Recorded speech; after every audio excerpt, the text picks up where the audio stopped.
Vous êtes sur Rage, c'est l'heure d'Exocet, chers amis auditeurs. Exocet, c'est l'émission dans laquelle on vous raconte des histoires étranges, dans laquelle on vous retourne le cerveau par des faits inexplicables, des histoires insolites. À mes côtés, Thomas. Bonsoir tout le monde. Et aux machines, c'est Mika. Salut à tous.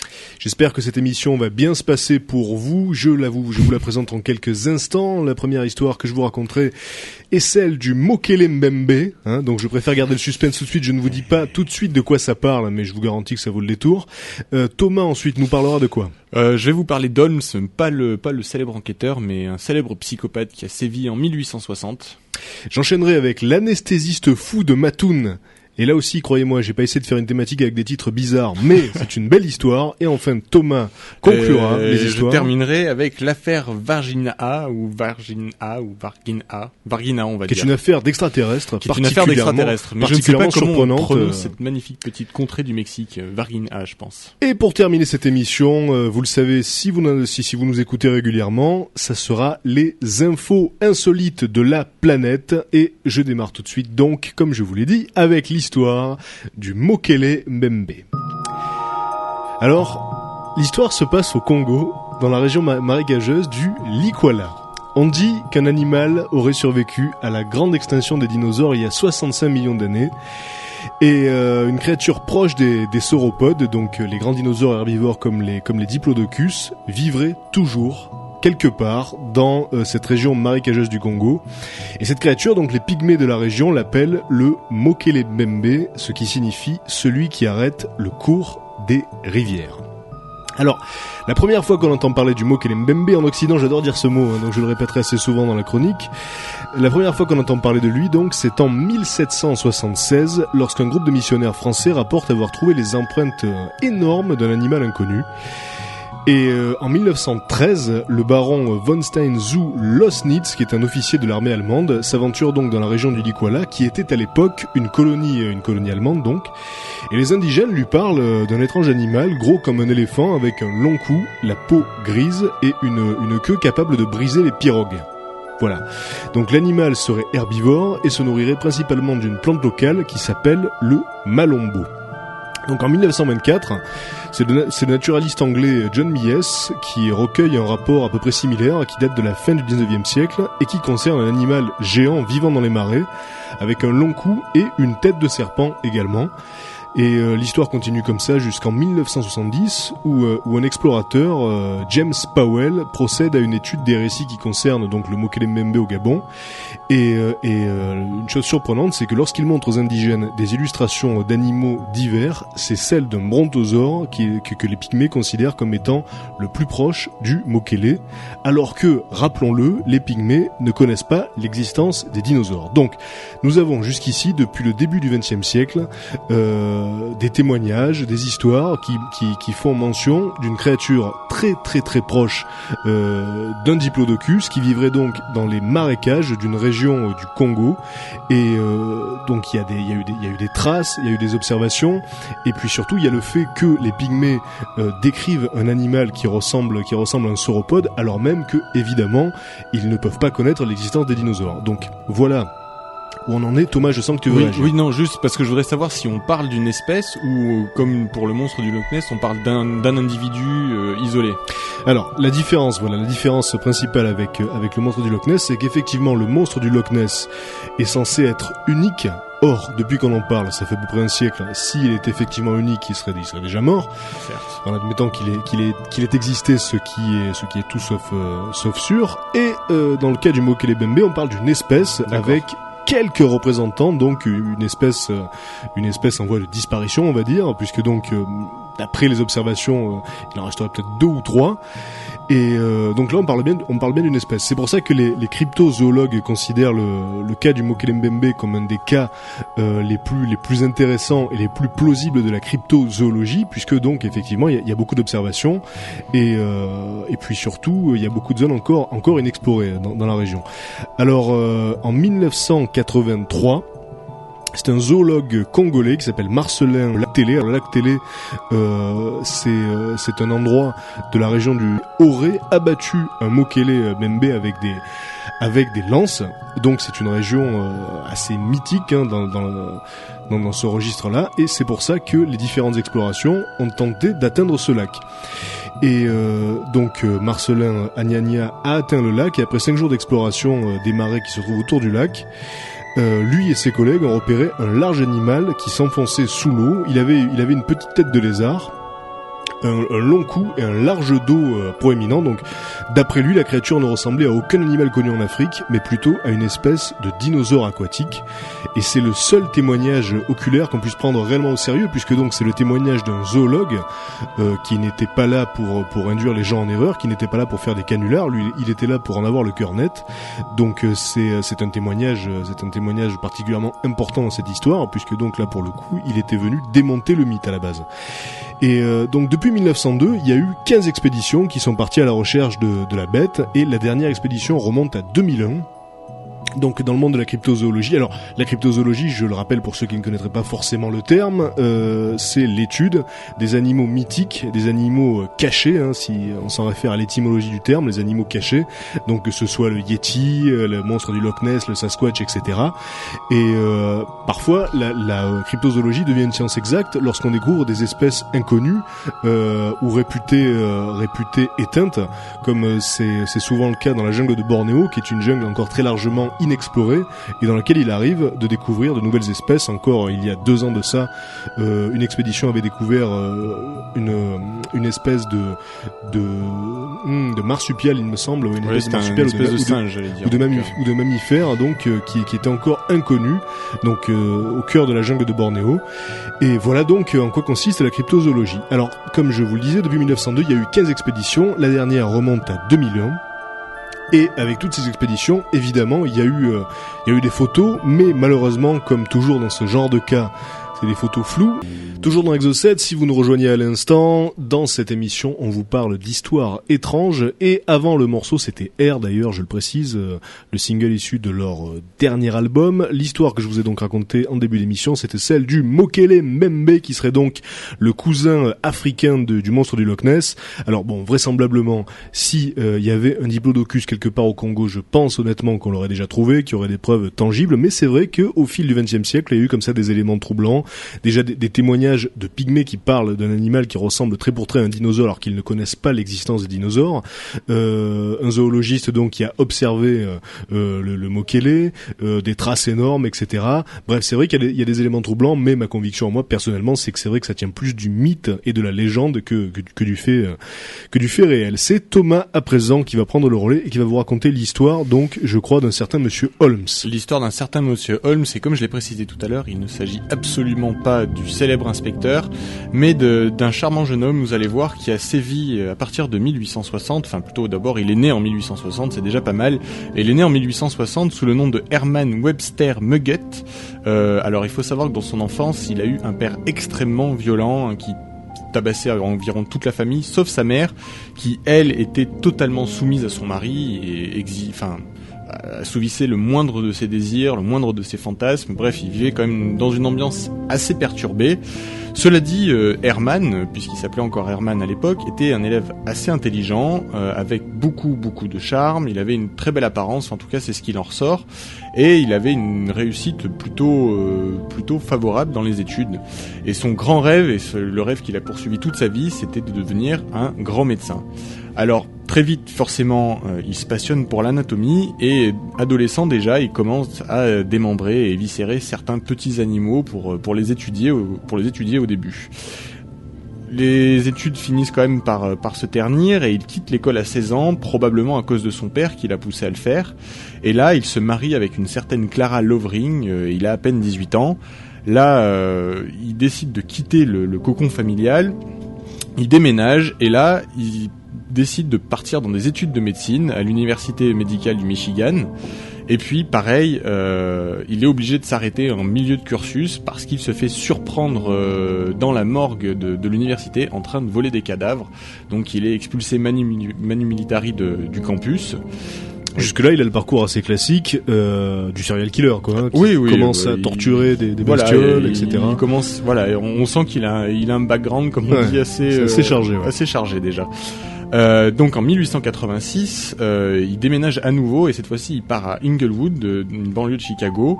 Il décide de changer de nom, sans doute pour couper tout lien qu'il pouvait encore avoir avec sa famille et son père particulièrement, et il décide de se faire appeler Henry Howard Holmes, et c'est comme ça que il restera célèbre sous le nom de Holmes. Alors forcément, vu qu'il déménage, il a pas mal de frais, il a arrêté ses études, donc il a un petit peu du mal à trouver du boulot, donc il prospecte à droite à gauche et il tombe un jour sur une annonce dans une pharmacie où travaille un certain monsieur et une madame Holten. Alors Holmes, comme j'ai dit tout à l'heure, grâce à son charme, arrive à se faire embaucher et surtout à charmer la clientèle de cette pharmacie, et rapidement les affaires deviennent très florissantes parce que énormément de gens viennent dans cette pharmacie spécialement pour Holmes, pour son charme et pour les conseils qu'il leur prodigue. Et puis les affaires commencent à vraiment très très bien marcher. Malheureusement, monsieur Holten, donc le propriétaire, décède d'une maladie plus ou moins inconnue en tout cas à l'époque. Holmes profite un petit peu de l'opportunité, décide de racheter le magasin et il dit à la veuve Madame Holten, écoutez, je rachète le magasin, je vous garde comme employé. Et comme ça, il n'y aura pas de problème. Seulement, au bout d'un certain temps, Holmes décide d'arrêter de la payer. Au bout de quelques mois, il ne paye plus Madame Holten. Et donc, cette dernière décide d'attaquer Holmes devant les tribunaux. Et bizarrement, quelques semaines avant son procès, elle disparaît sans laisser de traces. Et on ne retrouvera jamais le corps de Madame Holten. Alors, Holmes se retrouve seul à la tête de la pharmacie, il décide exactement ce qu'il veut faire, les revenus deviennent tellement conséquents qu'il arrive à se bâtir une maison qu'il appellera son château, mais il n'a jamais été vraiment satisfait des différents entrepreneurs qui se sont concertés pour le construire, donc il en a changé de nombreuses fois. En fait, ce qu'on sait maintenant, c'est qu'il avait surtout une idée derrière la tête et qu'il a certainement essayé de brouiller les pistes entre les différents entrepreneurs. Il faut savoir quand même que donc, ce qu'il appelait son château était constitué de 3 étages, un sous-sol et 60 pièces, donc c'était quand même un bâtiment assez costaud. Et à la fin des travaux, il décide de transférer donc la grande pharmacie qu'il avait achetée au rez-de-chaussée de son château, de louer les chambres à l'étage pour en faire une sorte de mini-hôtel. Et en 1887, sans avoir divorcé de sa première épouse, qu'il a quittée, il se remarie avec une certaine Myrta Belknap. Malheureusement, donc ce couple ne va pas durer très longtemps. Holmes est souvent absent à cause de son travail ou en tout cas d'autres activités. Et surtout, cette femme commence à trop s'occuper des affaires de son mari. Donc Holmes décide de la renvoyer dans sa famille, enceinte.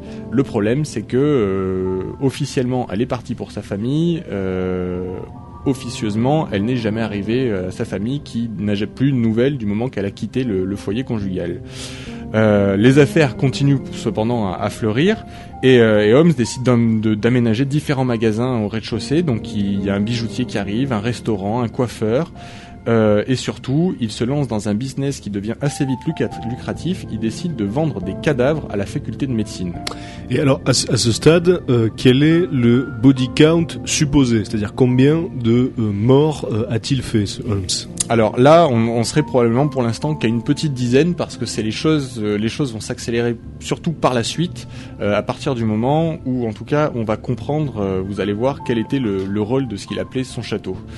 Alors les affaires continuent vraiment à fleurir, donc apparemment il était assez doué à ce niveau-là en tout cas, et donc il prend un associé nommé Ned Corner, qui vient donc souvent travailler à la pharmacie avec sa femme Julia et sa fille Pearl. Mais Holmes tombe littéralement amoureux de la femme de son associé, il décide de la charmer. Il en est tellement amoureux qu'il décide de se séparer de son associé au profit de sa femme, et donc il prend la femme de son ex-associé comme nouvel associé. Mais la femme donc craque ? La femme craque un petit peu.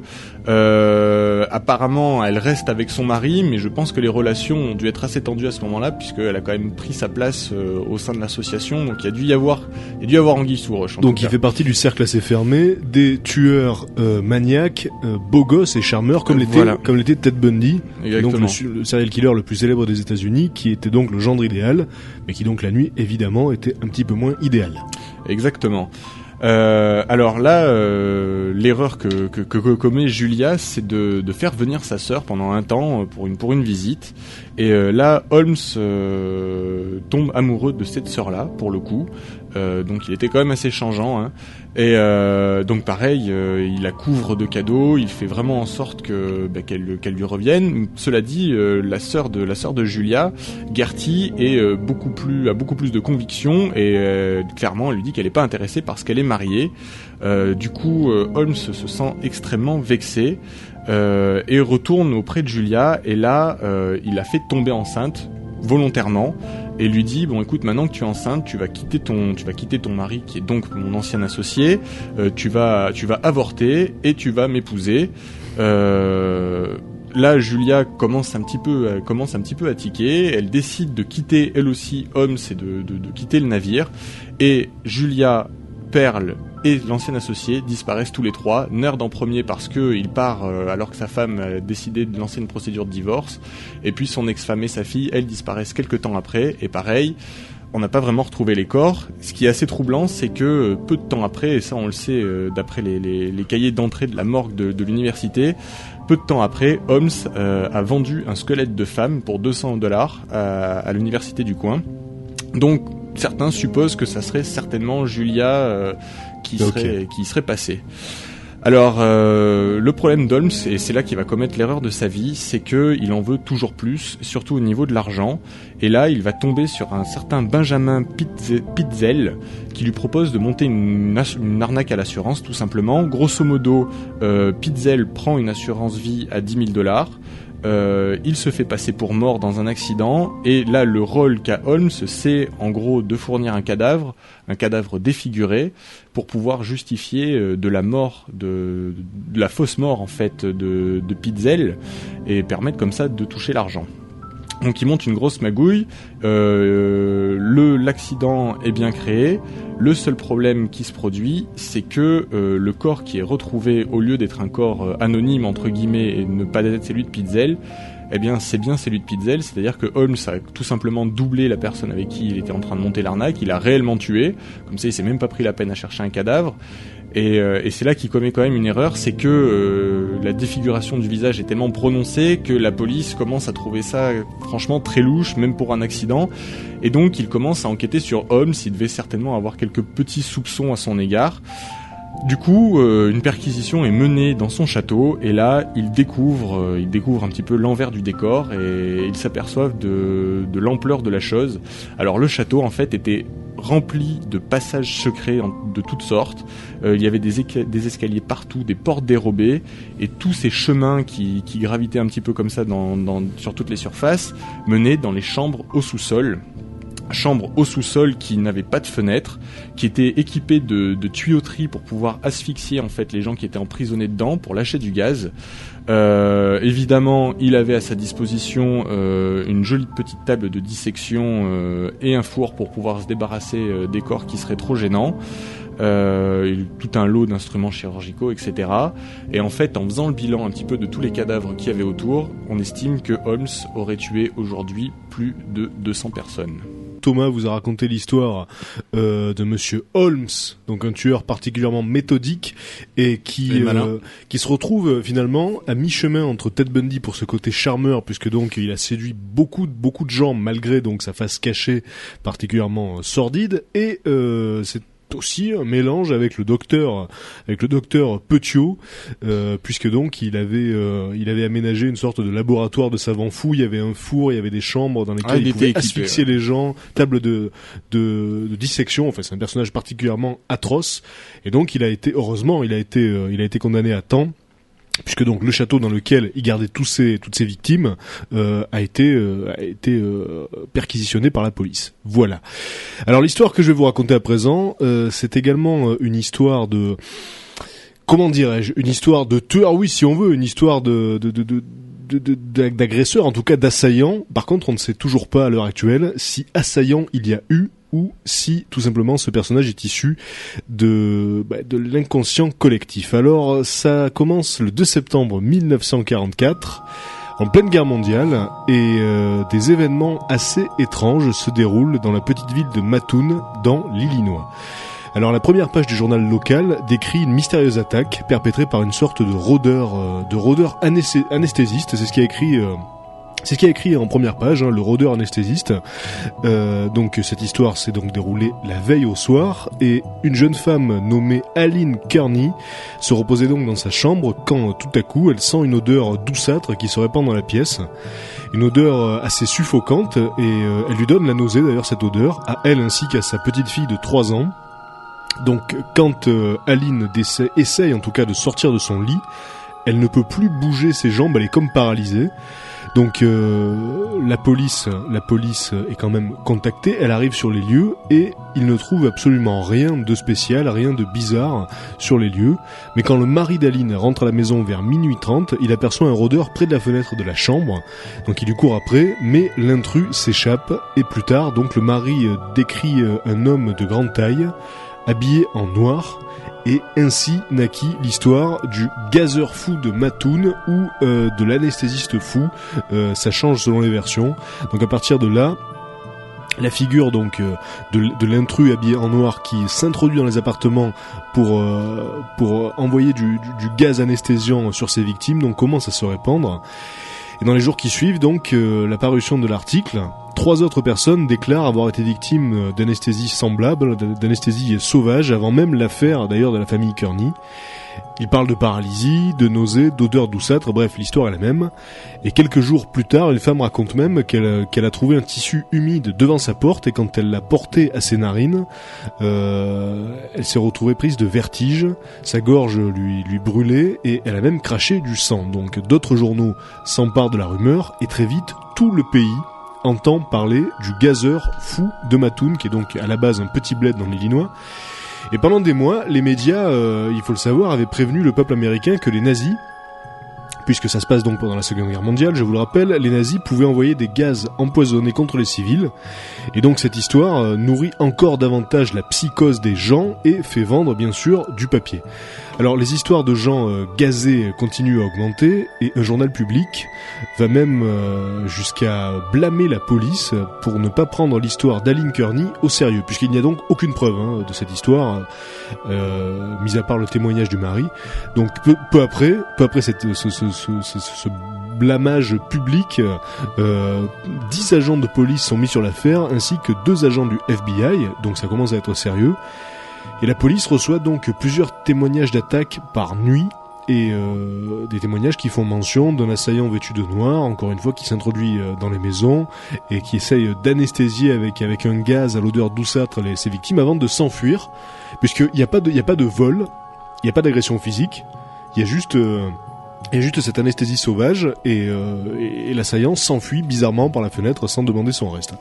Donc des milices civiles commencent à se former, puisque donc les gens vraiment commencent à s'inquiéter, il y a une psychose très importante qui s'installe. Donc les citoyens, les habitants de la ville commencent à former des petits groupes de miliciens civils, et ils font des rondes pour arrêter le gazeur. Et comme la police reçoit l'ordre d'arrêter ces milices, la tension commence à monter, et les histoires d'attaque au gaz s'arrêtent brusquement, sans raison particulière, sans plus de raison qu'elles n'avaient commencé. Et les recherches n'ont jamais rien donné. Pourtant, il y a eu des enquêtes approfondies, puisque donc encore une fois le FBI était sur le coup, mais on n'a jamais rien trouvé, pas de traces de gaz nocif, ni de symptômes persistants chez les victimes qui prétendaient avoir été attaquées. Le seul suspect interrogé fut un certain Farley Llewellyn, qui était un étudiant en chimie, et donc ce jeune garçon était raillé et mis à l'écart par le reste de la communauté pour son homosexualité présumée. Donc je vous rappelle que ça se passe dans les années 40 en Amérique, donc à l'époque, le simple fait d'être présumé homosexuel était déjà un motif de mise à l'écart, un motif de raillerie, voire plus. Donc ce jeune Farley Llewellyn donc avait les moyens de perpétrer ses attaques puisqu'il était chimiste, il avait le mobile, puisque donc encore une fois il était mis au banc de sa communauté, et la plupart des attaques se passaient près de chez lui. Donc il y avait suffisamment d'éléments effectivement pour le confondre et pour en faire un suspect idéal. Mais même après qu'il ait été placé en surveillance, les rapports d'attaque ont continué et ont même augmenté. Donc aujourd'hui encore, l'histoire reste une énigme. On ne sait pas qui était le mystérieux anesthésiste fou, qui était le gazeur de Mattoon, ni même s'il a vraiment existé en fait, on n'en est pas sûr. Alors certains pensent que les émanations toxiques des usines environnantes peuvent être responsables, mais alors le truc c'est que les victimes n'auraient sûrement pas été aussi localisées, c'est toute la ville qui aurait senti ce gaz, or là c'était pas le cas. Et l'enquête officielle a conclu que le gazeur fou de Mattoon était le produit d'une hystérie collective alimentée par les journaux. Et même si rien n'est sûr, ça ne serait pas la première fois, bien évidemment, que l'esprit humain fabriquerait de la peur à partir du vide. Toujours dans Exo 7, à l'instant, c'était Trail of Dead. Je vous ai raconté l'histoire du gazeur fou de Mattoon, donc l'histoire d'une sorte d'anesthésiste fou. Oui, je sais que c'est drôle, Thomas. L'histoire d'un anesthésiste fou dont on ne sait pas encore aujourd'hui s'il était réel ou imaginaire, s'il était issu de l'hystérie collective des gens. En tout cas, la légende urbaine s'est répandue à tel point que c'est devenu un personnage carrément de la culture populaire. Il a été décliné dans des films, il a été décliné en comics carrément. Donc voilà, c'est parti peut-être d'un fait avéré. Peut-être qu'effectivement il y a eu ce jeune chimiste qui était soupçonné qui s'est introduit dans la maison de quelqu'un et pour l'empoisonner. Voilà, mais ce qui me fait douter un peu, c'est que il cherche pas à empoisonner pour tuer, ni pour voler, pour violer, pour agresser. Il y a plusieurs hypothèses. Peut-être qu'effectivement il y a un vrai gazeur de Mattoon qui s'est introduit comme ça chez une personne qui a fait ça sans trop de raison, peut-être juste pour emmerder le voisinage. Ouais, voilà, ouais. Et ça a fait boule de neige. Ensuite, on sait comment fonctionne l'hystérie collective. Soit c'est juste une histoire montée en épingle par les médias pour vendre du papier. Soit il y a juste rien du tout. Il y a une femme qui a cru sentir quelque chose, qui s'est sentie paralysée et qui a donc ensuite envenimé la situation en racontant donc qu'elle était nauséeuse, etc. Son mari a dit voir un rôdeur. Donc peut-être qu'à la base de cette histoire qui est devenue vraiment énorme, puisque le pays entier était dans une sorte de psychose du gaz. Les gens avaient peur donc de se faire anesthésier comme ça, de se faire empoisonner. Donc peut-être qu'à la base il n'y a juste rien du tout. Et cette histoire n'est pas sans rappeler d'ailleurs l'histoire de Spring Hill Jack, donc Jack le bondissant, dont tu avais parlé dans une précédente émission. Donc là c'était presque un siècle en arrière à Londres. Et donc il y avait des rumeurs selon laquelle donc un homme donc vêtu d'une cape qui ferait des bonds extraordinaires donc terrifiait les jeunes filles du voisinage. Là encore ça s'est répandu, il y a eu de plus en plus de témoignages des gens qui assuraient l'avoir vu, et Jack le Bondissant est devenu un personnage du folklore populaire à part entière. Donc c'est deux histoires assez similaires qui sont, je pense à mon avis, à mettre sur le dos de cette tendance très humaine à fantasmer à partir du néant. Surtout en temps de guerre où il y avait probablement une très forte appréhension de justement tout ce qui était gaz toxique, etc. Parce que c'est là que l'armée a commencé à réellement utiliser des gaz. Enfin, ça a été fait un peu avant, mais au moment de la Seconde Guerre mondiale, je pense qu'il y avait quand même une peur assez prononcée pour tout ce qui pouvait être armes bactériologiques, chimiques, etc. Donc je trouve que ça colle un petit peu à ce niveau-là. Alors Thomas, tu vas nous raconter une seconde histoire qui est peut-être l'équivalent de l'affaire de Roswell, sauf qu'elle est beaucoup moins connue. Voilà, et que pour l'instant les conséquences ne sont pas les mêmes que celles de l'affaire de Roswell, mais vous allez voir que effectivement, si les choses continuent comme elles ont commencé, on risque de se retrouver très vite avec l'anesthésie d'un extraterrestre sur une table d'opération sur TF1 20h50, c'est clair. Alors, l'affaire Varinga, qu'est-ce que c'est ? L'affaire Varinga, tout simplement, elle porte ce nom-là déjà parce que tout a commencé à Varinga. Alors, je vais l'appeler Varinga. Vous m'en voulez pas, si c'est pas le vrai nom, on va s'accorder sur cette terminologie. Donc, l'affaire Varinga s'est déroulée dans une communauté brésilienne le 20 janvier 1996, donc ça remonte à 10 ans.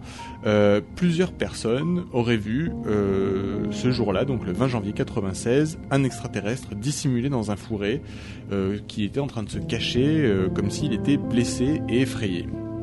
Alors, ce qui s'est passé ce jour-là quand même, et ça c'est des faits avérés, c'est que très vite, des camions militaires sont venus nettoyer la zone, comme ils appellent ça, et que les observateurs de ce phénomène disent avoir eu sur leurs épaules pas mal de pression et pas mal d'intimidations assez claires, en tout cas des intimidations suffisantes pour que aucun des témoins pendant des années accepte de parler. Alors, ça a un petit peu interloqué un docteur Lair, un homme ma foi assez curieux, qui est ufologue. Donc évidemment, quand il a entendu parler de cette histoire, il a décidé un petit peu d'aller enquêter sur place. Et en 2002, il décide donc de mener une enquête approfondie sur le terrain et décide de reconstituer le scénario de cette journée du 20 janvier 1996. Alors, l'histoire en fait a commencé au départ avec le témoignage de 3 jeunes filles qui ont été les 3 premiers témoins à avoir vu cet extraterrestre. Elle raconte, alors ces 3 jeunes filles donc mexicaines, âgées de 16, 14 et 22 ans, qui disent avoir vu donc le 20 janvier 96 aux alentours de 15h30 en rentrant du travail par un raccourci qu'elle prenait à chaque fois. Ça fait un peu David Vincent, mais c'est un peu ça. Ouais. Par un raccourci en rentrant du travail, elles disent avoir rencontré une créature d'1m50 avec une peau brun foncé d'aspect huileuse.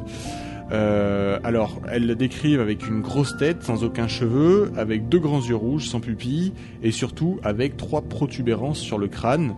Là, en fait, les 3 jeunes filles persuadées d'avoir vu le diable s'enfuient à bras-le-corps pour tenter d'échapper à son courroux, tout simplement. Seulement, cet extraterrestre va être capturé par la suite, puisque dans sa reconstitution du Pulse, le docteur Lair s'intéresse ensuite à ce qui s'est passé après que les 3 jeunes filles aient vu pour la première fois l'extraterrestre, le supposé alien, et il s'aperçoit qu'en fait, d'après les informations qu'il recueille, les policiers auraient embarqué tout simplement l'extraterrestre à quelques mètres de l'endroit perçu au début. En fait, les témoins qui rapportent cette histoire disent qu'un des policiers était sorti au départ pour intercepter une créature qui boitait et qui tentait de traverser la route, et que à son niveau, la voiture de son équipier serait arrivée à toute trombe, il l'aurait jeté sur le siège du passager arrière et la voiture de police serait partie. Alors, l'extraterrestre aurait tout d'abord, et là après c'est les policiers qui ont embarqué l'extraterrestre qui en témoignent puisqu'il les a retrouvés. L'extraterrestre, il aurait tout d'abord conduit à un dispensaire médical parce qu'il était blessé. Mais étant donné la gravité des blessures, il aurait été ensuite transporté dans un hôpital bien mieux équipé. Et le 22 janvier, soit 2 jours donc après l'événement en question, le personnel militaire est donc transféré dans cet hôpital. Ils prennent un petit peu le contrôle de tous les services, ils ferment certaines portes, certains accès, et ils repartent de cet hôpital avec un brancard sur lequel est posé un drap, donc on ne voit pas ce qui est sous ce drap. Et on sait par contre que ce brancard est transporté à l'hôpital Humanitas, qui est en fait l'établissement le mieux équipé de la région en termes médicaux.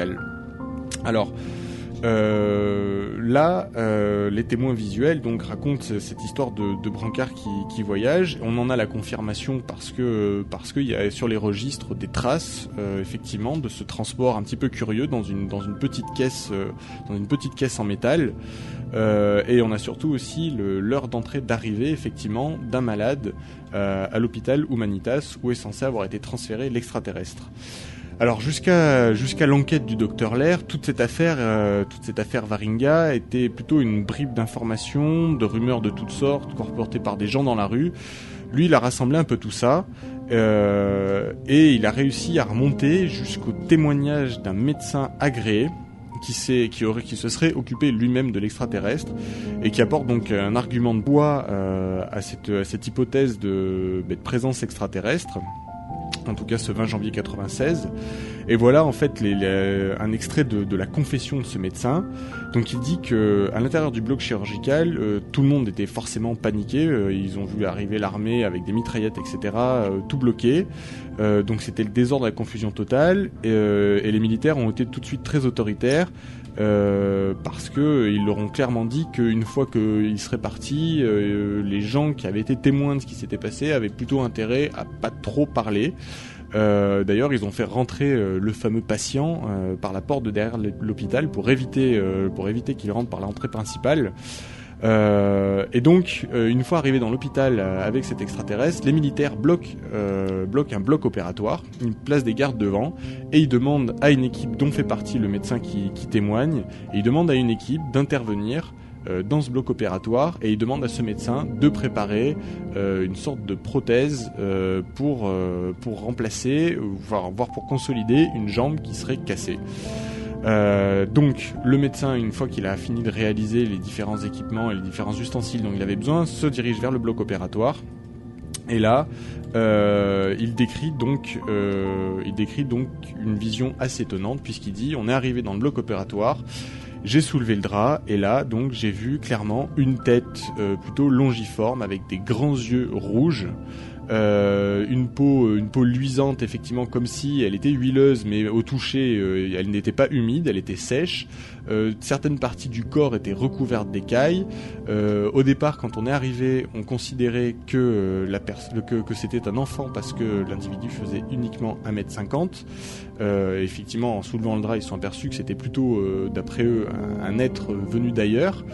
Et donc, ce qui est très étonnant dans cette histoire-là, donc, c'est que le médecin se serait occupé de cet extraterrestre, et en fait, d'après lui, personne autour de lui n'osait regarder l'extraterrestre dans les yeux. Et lui, par contre, aurait été comme attiré, comme fondu par son regard, et aurait décidé de le regarder. Et là, il aurait pu commencer une sorte de conversation télépathique avec cet extraterrestre, avant qu'il puisse quitter le bloc opératoire. Et par contre, il dit que il a reçu un flot d'informations comme ça énorme dans sa tête, qu'encore aujourd'hui, certaines bribes de ces informations remontent, mais pour l'instant, c'est complètement confus. Par contre, ce qui est certain, c'est que l'extraterrestre, lui, s'il a existé, a complètement disparu, puisqu'il n'y en a plus aucune trace, les militaires sont repartis avec, et qu'on ne sait pas du tout ce qu'il a pu devenir. Thomas nous a parlé d'une histoire, donc l'histoire de Varginha, est-ce que c'est bien ça ? Varginha, voilà, tu as peut-être trouvé la façon dont on le prononce. Qui serait donc l'équivalent brésilien de l'affaire de Roswell. Ça sent bien l'affaire de Roswell. Avec un authentique extraterrestre donc qui aurait été capturé par l'armée, amené à l'hôpital. Bref, c'est assez énorme. Il y a toute une mythologie autour de cette affaire. Et donc on en est où aujourd'hui concrètement ? Concrètement, on a donc les témoignages de ces différents gens, certains plus crédibles que d'autres, parce que effectivement le témoignage du médecin, c'est celui qui a le plus de poids, parce qu'on peut se dire que ce dernier n'aurait pas intérêt à mentir. Maintenant, moi je trouve que il y a un aspect un peu dérangeant dans cette histoire qui me semble pas très très naturel. Bon, et tu parlais de l'aspect de la créature, donc on a quand même un portrait robot très très clair, hein. Il ressemble très pas, précis, c'est pas un arachnide, c'est pas... Non, c'est un humanoïde comme bien souvent, et la seule, il a des petites spécificités qui le feraient bien ressembler à un extraterrestre, des spécificités que je trouve on retrouve à peu près à chaque fois qu'il y a des témoignages d'extraterrestres, c'est-à-dire qu'il est petit, il a des longs doigts, voilà, il a une peau brune, luisante, bon ça c'est peut-être un peu original, mais il a des grands yeux en olive, machin, qui remontent vers le haut. Bref, il ressemble à n'importe quel E.T. Et on n'a pas une petite photo floue, voire une vidéo tremblotante sur cette affaire. Alors on n'a aucune vidéo, on n'a aucune photo, on a juste les témoignages et en tout cas la preuve effectivement qu'il y a eu une activité de l'armée assez importante ce jour-là, ces jours-là d'ailleurs dans la région, ça c'est sûr. Voilà, bon, si vous êtes un habitué de l'émission, vous savez que chez nous, en général, on prend du recul par rapport aux histoires, on essaye de démystifier les choses, donc là, effectivement, c'est une belle histoire, il y a toujours des éléments un peu troublants, le fait que l'armée ait escorté un corps, etc. Concrètement, c'est peut-être encore une fois une légende qui a été montée en épingle. Peut-être que effectivement les deux jeunes filles qui ont témoigné ont vu un monstre. Finalement, ça existe. Il y a des créatures monstrueuses. Je pense à des humains difformes. Ça peut arriver. Il y a des cas d'anencéphalie dans lesquels donc les bébés qui naissent donc ont des yeux rouges avec des visages humanoïdes mais très très particuliers. Donc on peut imaginer un bébé difforme que la mère aurait abandonné quelque part et donc les filles auraient vu ça et puis ensuite l'histoire étant ce qu'elle est, les gens, la rumeur étant ce qu'elle est, ça s'est monté en épingle. Voilà, l'armée étant dans le secteur, ça se trouve elle était là effectivement pour faire quelque chose de secret dans un hôpital, mais tout simplement peut-être pour soigner tout simplement un prisonnier qu'elles veulent garder secret, c'est possible aussi. Et donc à partir du moment où il y a une activité de l'armée, on se dit forcément ils nous cachent des choses tout simplement énormes, alors que c'est peut-être juste effectivement un secret d'État, mais c'est pas forcément un extraterrestre. extraterrestres. Et d'ailleurs, c'est une des hypothèses pour expliquer l'affaire de Roswell. Si ça se trouve, donc l'armée fait semblant de cacher qu'il y a eu donc un crash extraterrestre pour que les gens pensent que c'est ça qui est caché, alors qu'en réalité il y a peut-être une affaire d'État encore plus énorme qui est réellement cachée derrière le faux secret caché. Enfin bref, tout ceci est très complexe et c'est ce qui fait tout le sel de cette émission aussi. On parle à présent des infos insolites de la semaine. Alors, vous le savez, si vous êtes un habitué de l'émission, chaque semaine on fait le point sur tout ce qui s'est passé de bizarre à la surface de la planète. Donc, si c'est la première fois que vous écoutez l'émission, vous allez voir, c'est assez savoureux. D'une manière générale, on démarre avec un Chinois qui a probablement vécu le poisson d'avril le plus sordide qu'on puisse faire. Donc cet homme a carrément demandé le divorce à sa femme. C'est vous dire si un 1er avril. C'est vous dire si le gag était de mauvais goût, puisqu'en fait sa femme tout simplement a fait semblant de se pendre. Donc l'histoire est arrivée quand Monsieur Lin, donc qui vit à Shanghai, est rentré chez lui le 1er avril, donc après un voyage d'affaires.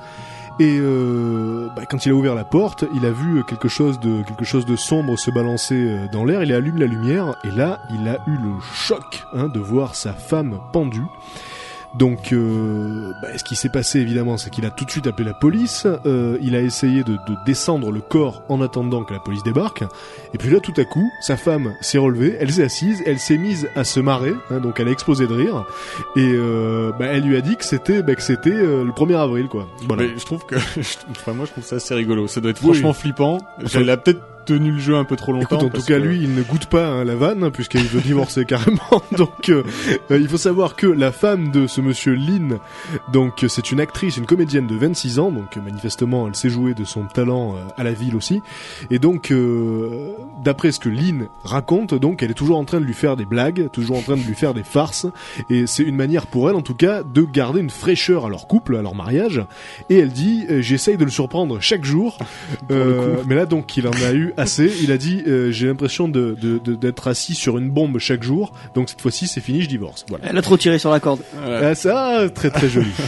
La deuxième histoire se passe en Allemagne, une bien jolie histoire d'ailleurs qui concerne un petit enfant de 5 ans. Donc vous le savez, quand il a des insolites à base d'enfants de 5 ans, soit c'est mignon, soit c'est atroce selon ce qui se passe.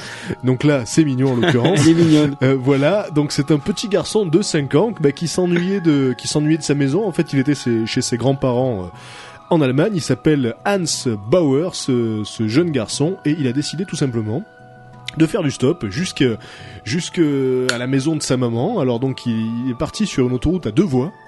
Et il a fait du stop, carrément. Un peu dangereux quand même. Il faut préciser qu'il y a donc 240 km entre la maison des grands-parents et la maison de la maman. Et c'est la police qui a trouvé le petit garçon sur le bord de la route en train de faire du stop sur cette autoroute à 2 voies. Et donc il a juste expliqué que sa maman lui manquait, donc c'est mignon. Et qu'il avait prévu de marcher les 240 km si personne ne le prenait en voiture. Donc heureusement que c'est la police qui s'est arrêtée déjà, et pas quelqu'un mal intentionné. Donc ça déjà c'est la bonne nouvelle. Donc, alors l'histoire ne dit pas si la police a ramené l'enfant chez ses grands-parents ou chez sa maman. Ils l'ont mis en prison. En tout cas, ça s'est bien terminé. On continue avec un Croate, qui je pense qui a le prix Nobel de la semaine en matière d'intelligence, puisque donc il a décidé de faire passer en contrebande 175 caméléons de Thaïlande. Et alors donc il a expliqué aux douaniers que s'il a pris des caméléons et pas autre chose, c'est parce qu'il pensait qu'il serait plus difficile à voir. Alors, cet homme... Alors, vous allez voir l'histoire. Cet homme s'appelle Dragos Radovic, il a 25 ans. Il a été arrêté à l'aéroport de Zagreb, donc après un voyage à Bangkok en Thaïlande, et quand les douaniers ont vu que son sac bougeait assez bizarrement, ils l'ont ouvert. Et puis donc là ils ont vu donc 175 caméléons qui sont donc des reptiles protégés, c'est une espèce protégée les caméléons, et il a dit que l'homme qui lui a vendu les caméléons lui a expliqué que il changerait de couleur et deviendrait donc invisible dans le sac. Donc c'était un bon plan parce qu'il faut savoir qu'au marché noir les caméléons coûtent une fortune, donc il les a eu en Thaïlande pour une bouchée de pain et il comptait les revendre 100 fois plus cher en Europe. Donc voilà, bien joué Radovic. Mais alors il faut savoir que les caméléons pour le coup, parce que bon, les caméléons s'adaptent réellement, c'est une vérité, aux couleurs de leur environnement, mais il faut savoir que si vous poser un caméléon sur un tissu écossais comme le veut l'histoire.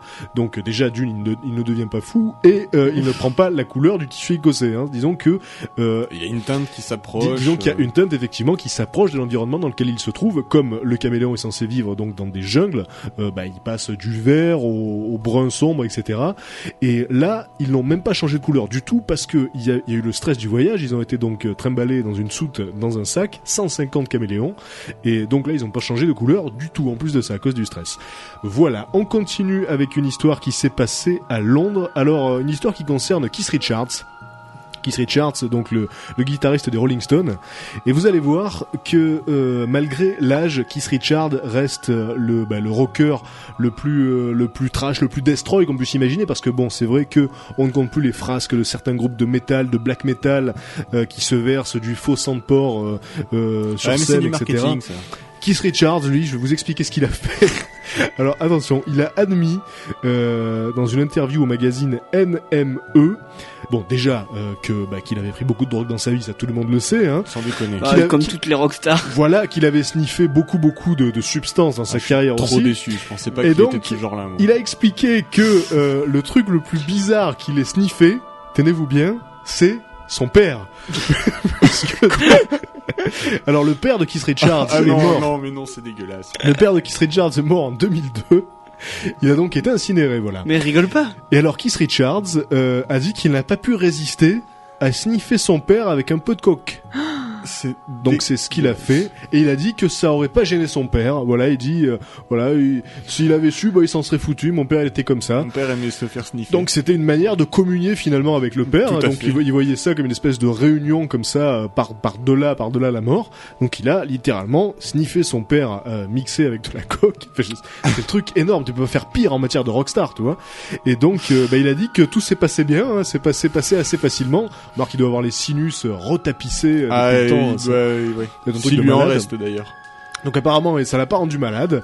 Voilà, Keith Richards, donc qui a dépassé la soixantaine et qui reste le rocker probablement le plus trash qu'on puisse imaginer. Voilà. Dernière partie d'Exocet, on est ensemble jusqu'à 8h30. Vous nous écoutez sur le 102.5 et je termine donc la cuvée de cette semaine en matière d'infos insolites. Pardon. Bah écoute, c'est vrai qu'il est beau ce jingle, mais non, c'est vrai. Point trop n'en faut. On commence avec une histoire de chirurgien dentiste. Un chirurgien dentiste britannique, et j'en profite pour faire un clin d'œil à un amateur de l'émission qui est dentiste, et donc vous allez voir que ça donne pas tellement envie d'aller se faire soigner les dents, puisqu'il a été reconnu coupable jeudi d'avoir uriné dans le crachoir de son cabinet et de s'être servi d'ustensiles professionnels pour se curer les ongles et se nettoyer les oreilles. Alors au vu des éléments recueillis, un tribunal spécialisé a estimé que Alan Hutchinson, donc le dentiste qui a 51 ans, mettait en danger depuis plus de 28 ans sa propre santé, celle de ses assistants et celle de ses patients. Alors il était connu pour s'abstenir régulièrement de porter des gants et de se laver les mains. Donc il y a une assistante qui a travaillé avec lui plus de 16 ans et qui a dit qu'elle l'a surpris plusieurs fois en train de pisser, très concrètement dans le crachoir, là où on crache. C'est pratique en même temps.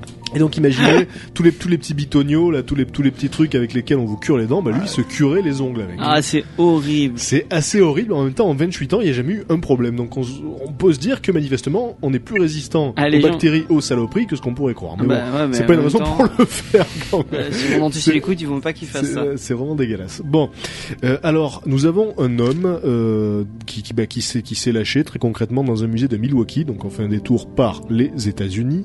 Donc il a carrément mis son pied dans un tableau à $300,000. Alors voilà pourquoi, parce que donc cet homme de 22 ans, il s'est prétendu dérangé par l'image du tableau Le Triomphe de David du maître italien Ottavio Vanini, un tableau peint en 1640 sur lequel on peut voir donc David tenir la tête décapitée de Goliath, et donc cet homme s'est senti dérangé par l'image et il a donc explosé le tableau à coups de pied. Alors bon, il faut savoir qu'il avait des antécédents psychotiques quand même, donc quand la police l'a arrêté, il était très très calme, il a juste dit ça, l'image me dérangeait, donc il a commencé à balancer ses pieds dans le tableau alors qu'il était au mur, puis après il a détaché le tableau, décroché, et il a achevé. Donc c'est une pièce de maître, encore une fois, $300,000, qui peut être sauvée manifestement d'après les spécialistes. Ça, c'est de la bonne nouvelle. Mais enfin voilà, heureusement que ça n'arrive pas tous les jours dans les musées du monde, qu'on laisse des psychotiques comme ça se lâcher sur les images qui les dérangent, parce qu'il resterait plus beaucoup de chefs-d'œuvre. Voilà, cette émission s'achève. J'espère que tout s'est bien passé pour vous, que vous avez pris du plaisir à nous écouter. On se retrouve la semaine prochaine à 19h10 sur Rage 102.5. Si vous voulez plus d'infos, n'hésitez pas à passer sur rage.fr dans le forum à la section Exo 7. Merci d'être resté avec nous. Bisous, bye bye. Salut à tous.